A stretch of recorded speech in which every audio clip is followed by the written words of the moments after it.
Accounting principle number 1, business entity concept, जिसको हम accounting entity concept भी कहते हैं। ये प्रिंसिपल हमें बताता है कि बिजनेसमैन अलग है और बिजनेस अलग है। बिजनेसमैन ने अपने बिजनेस में पैसा लगाया, यानी कि कैपिटल लगाया, और बदले में वो प्रॉफिट ले जाएगा। बस इतना ही काम है बिजनेसमैन का। जो अकाउंटिंग करी जाएगी वो बिजनेस के पॉइंट ऑफ व्यू से करी जाएगी, ना कि बिजनेसमैन के पॉइंट ऑफ व्यू से।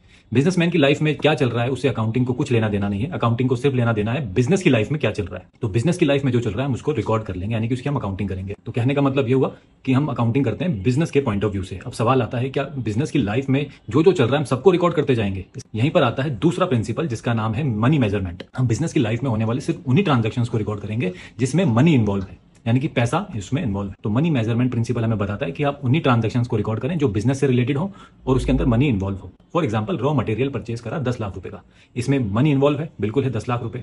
या आपने क्रेडिट सेल करी 20 लाख रुपए की, इसमें भी मनी इन्वॉल्व है। बिजनेस की लाइफ में कुछ चीजें ऐसी होती हैं जिनको आप रिकॉर्ड नहीं कर सकते, जैसे कि बिजनेस का मालिक बहुत इंटेलिजेंट है, क्या आप इसको रिकॉर्ड कर पाएंगे? नहीं, क्योंकि इसमें पैसा इन्वॉल्व नहीं है।